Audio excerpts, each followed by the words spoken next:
Hey guys, Nary here from Drake Queen Gaming. Some of you know me on Twitter, The Gaming Dragon. Today I'm coming at you another Let's Play episode of Psychic Connections. Man, I really kind of messed up that intro there. Blah! Okay, anyway, so we're picking right back up where we left off with Jude, talking, having a little chat with Zoe about her family business. So let's jump right back into it, shall we? Hope you all are having a wonderful morning. Or whenever you're watching this. It's morning for me. Alright. Zoe looks at me with an expression I can't place. Is she actually nervous that I won't want to be friends with them because I don't need to? Maybe I'm a weirdo.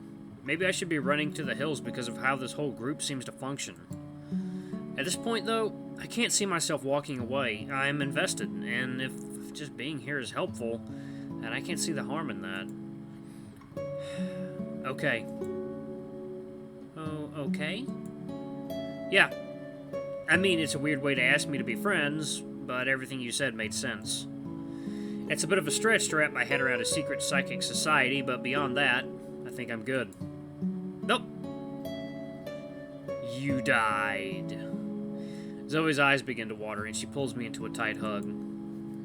I know she just said she had psychic vision. She had a psychic vision or whatever, but I still think she might have super strength. My bones are just a quick squeeze away from popping out of place. Zoe, I can't breathe. Don't be melodramatic. I'm not about to kill you with a hug. She releases me from her vice grip, and the air once again flows freely through my lungs, or into my lungs. Damn it. Looking at the sky above us, it seems the sun has started setting into the horizon. We should get back before the others start to wonder where we went. Are you ready to head back? Definitely. Walking back to camp, I feel a tension in my shoulders falling away that I didn't realize was even there. I feel as though I understand Zoe and the others better than I did before, though thinking about all of them, there's a strange thumping I feel in my chest. Returning to the camp, we're met with a rather interesting sight. Aiden is hunched over the fire pit, rubbing two sticks together. I'm telling you, this is the recommended method, and it conserves our resources. And it takes 3 seconds to light a fire with a lighter, Aiden. You're not exactly saving anyone resources. Just give me a minute and let me focus. I can do this. You've been at it for almost an hour. We need to cook some food. Aiden, cool it with the sticks, alright? We need to set up the cameras anyway. But... No buts. Aren't you the one saying we have a job to do? And shouldn't that be our #1 priority? Aiden pouts in defiance, but his shoulders go slack in a clear display of defeat. He drops the sticks into the pit and moves into a tent. Elliot quickly swoops down to the fire pit and starts a small blaze in a matter of seconds with his lighter. Hey, Aiden. While you're in there, can I borrow one of your portable chargers for my phone? It's almost dead. How is your phone almost dead? I was browsing the internet looking for some good memes. You expect me to waste a charge on your hunt for humorous media?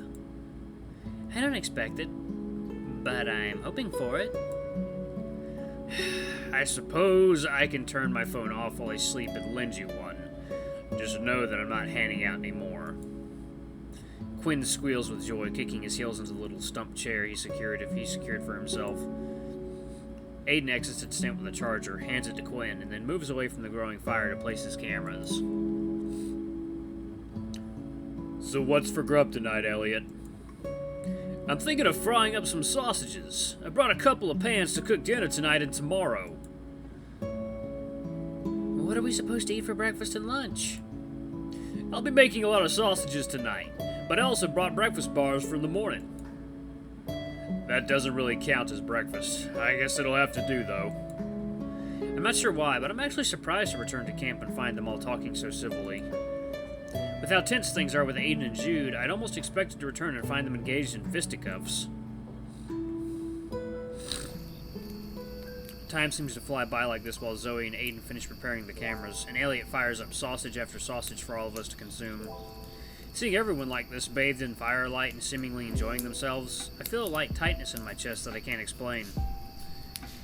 Hey, Mason, come over here real quick. Zoe motions for me to follow over to her over to the clearing at the edge of the hill. She pats the ground, signaling for me to sit down, and I comply. In the distance, I can see trees in the beginning of the mountains. The sun has already dipped well below the horizon at this point, and the stars have started coming out. Look at all that. Leaning back into the cool grass, I look up at what she's seeing and take it all in. Above us is a brilliant sky, full of dazzling stars, each orb twinkling, pulsating, and fading into the cosmos. It's remarkable to think how often simple lights such as these go unnoticed. I think I'd begun taking it for granted. In that moment, a quick flash streaks across the sky, and I blink for a moment, and it's gone. Did you see that? Wonderful artwork. Did I imagine that, or did you see a shooting star right there? Yeah, I saw it too. It was quick, but I saw it.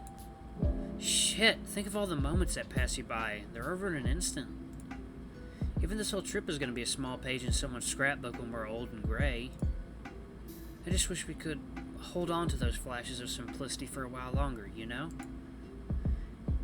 It's a deep thing to think about, but I can't say I don't relate. I lost over 2 years of my life in just a flash. Ever since, every moment has felt more important than ever before. When I am old and gray, how will this trip hold up in my memory?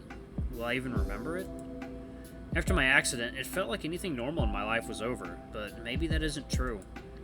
Perhaps I just needed to find myself a new normal, and these past few days have just been the beginning of that. I'm snapped out of my thoughts by the sound of Aiden's feet crunching the dry grass near us. The stationary cameras are placed. Thanks for the help, you two. Oh, relax, Aiden. We're taking a break. Wait, Zoe, I thought you already helped him set the cameras up. She was supposed to. It was her idea, and she pulled me away from making the fire. Oh, I mean, I was going to, but then I thought it might be better to have a moment and take in the sights. Right. Well, while you're taking in the sights, I have some handheld cameras for the two of you. Aiden hands us both 2 camera bags, and inside is a thick black camera with a long lens. It looks like one of those cameras you see professionals using, and from what little I know about photography, they are very expensive. Do I even want to know how much this is worth?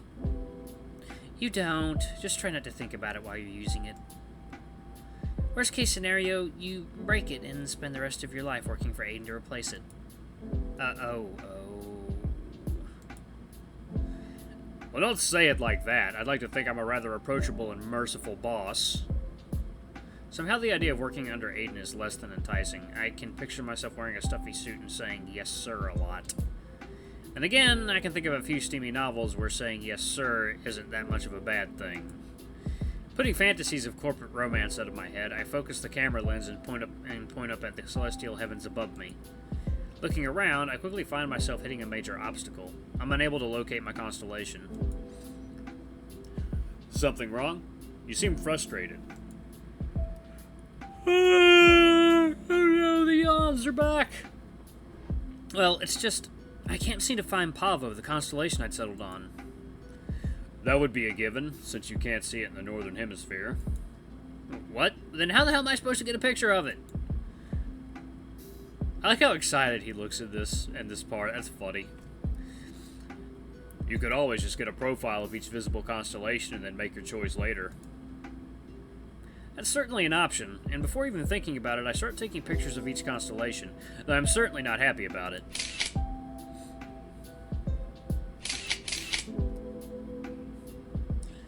Okay, I think I'm done taking pictures. I'm gonna go find a spot for myself. A spot for yourself? What would you need a thing like that for? I'm not like you or the other guys, Mason. I have a few prerequisites for where I do business. Where you do... business? What the hell is she talking about right now? Is she about to go on some sort of secret call with her psychic host organization? Do you want me to go with you? It's a little dark. Jeez, I need to use the bathroom, you nitwit. Oh. Oh, yeah, I'm a girl. There aren't any outhouses, and I'm not looking to squat just on the other side of these tents. So please, do not follow me. There's no need to bite his head off, Zoe. He's just concerned, that's all. Zoe looks at Aiden with irritation, and her legs begin wiggling as if she were trying to hold in her bladder. Look, I know you can feel what I'm feeling, so you know that if I need to explain myself for 5 more minutes, I am going to pee right here. Neither of us wants that, so you canines have a lovely chat while I go take care of my lady business. Zoe sprints off into the woods, her tail thrashing about behind her as she destructively runs into the brush looking for an appropriate place to find release. No one can say that Zoe isn't the epitome of grace. Aiden chuckles at his own joke, yet I can't help but think of the irony of him making fun of anyone while wearing these clothes. I hand him back to the camera he lent me, and we both move back towards the others. Oh, and also, I heard the characters are actually going to get some proper shading, too, so I'll definitely change the way they look. It'll add more detail to them, too. Looking around, everyone is currently doing their own thing. Aiden ducks into his tent to put cameras away. Elliot is cleaning his pan. Quinn is on his phone. And Jude is carving something. I'm not exactly tired yet. Maybe I should talk with one of them. Let's do Jude. Curiosity gets the best of me, and I move closer to Jude, hoping to find out what he's whittling. Hey!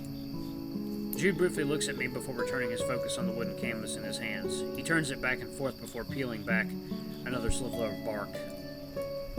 What are you making? It's well, I don't know, not really sure yet. I didn't know you were into wood carving. Well, there's not a ton of things to do out here, so I thought I'd give it a try. It's either this or go on some nature walk or something. I figure I've done enough of those, so this is the next best thing. Did you used to go hiking or something? Jude pauses mid-cut on his little wooden log, clearly needing a moment to think about what I said before continuing. Yeah, I used to with my grandmother. She was adamant about God, I am messing up my words today. Sorry, guys. She was adamant about taking me when I was little, even though I didn't really want to go. That's still nice, though, right? Seeing some sights when you were younger? Wasn't really about that. It was more about getting in tune with nature. She thought it'd help balance my energies. Jude looks at me with a sort of wistful expression, but then his face shifts into a scowl. Whatever, I wouldn't expect you to get it. The Servine begins aggressively carving away at the stump, and I'm left to contemplate what I did or didn't say to agitate him. It's probably better I just try to change the subject. Maybe I should come up with carving suggestions? You know, you could always make something fun with that log. Oh yeah? Like what? I don't know, like a flute or maybe a decoration. Why are you telling me what I should make? I'm not, but you said you didn't know what it was, so I thought I'd offer suggestions. Jude stares into my eyes, and no doubt is peering past them and into my soul. After boring into my skull with his gaze for a moment, he seems satisfied with my answer, and the tension in his shoulders visibly relaxes. Whatever, I think about it. Can't be much worse than Quinn's suggestion. What did Quinn suggest? He said I should make a wooden boxing glove. Hey, that'd be kind of cute. One second, guys. Let me, please text me. There you go. I don't know who's calling me. Hey, that'd be kind of cute. I mean, you like boxing, right? Jude gives me a bit of a stern look before rolling his eyes, looking back to his carving project. It's not like I'd ever use it. It'd just be a wooden fist, and what would I do with that? Well, he isn't wrong. Punching someone with a wooden boxing glove is probably against the rules everywhere. Somewhere. Somewhere everywhere. At the very least, though, it'd make a good decoration. Now where could you put a large wooden fist? Oh, I've got a terrible mind. I don't say much else, and opt to watch Jude whittling his project. He gives me a few leery looks, but he doesn't say anything while he works. Time passes by like this. Zoe eventually rejoins the group, and we all gradually intermingle. Before long, we're all gathered around the fire, watching the embers fly away from the crackling wood. Elliot reaches into one of his coolers and pulls out 2 glass bottles. It looks like some kind of beer. I brought lagers. Does anyone want one? I'll take one. Do you have anything lighter?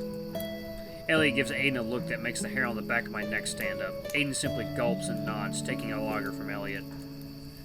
Mason, would you like one? Yes. I nod my head meekly. I haven't had much in the way of alcohol since my accident, and I'm still acquiring a taste for it. I'll take one too. Very funny. Last time I checked, you're still not 21. Seriously, you guys are gonna be like that even now? It's not like it's anything special. I'm not drinking either. Oh? Easier said when you're over that age barrier. I bet none of you even remember what it was like waiting to have alcohol. I do, especially since it's not like it was actually that long ago for me. Nope. I might have gotten impatient too and tried it if life didn't fast forward on me. I'm gonna save right there. Thank you guys so much for watching. This has been a new episode of Psychic Connections Jude's Path. Don't forget to like, comment, subscribe, and ring that notification bell for the next video. I love you guys. Oh, by the way, I am about 103 subs away from being a YouTube partner. I cannot wait. Thank you guys so much for all your support. We've really come a long way, and there's nothing but the future ahead for us. So stay tuned for more videos. Bye-bye.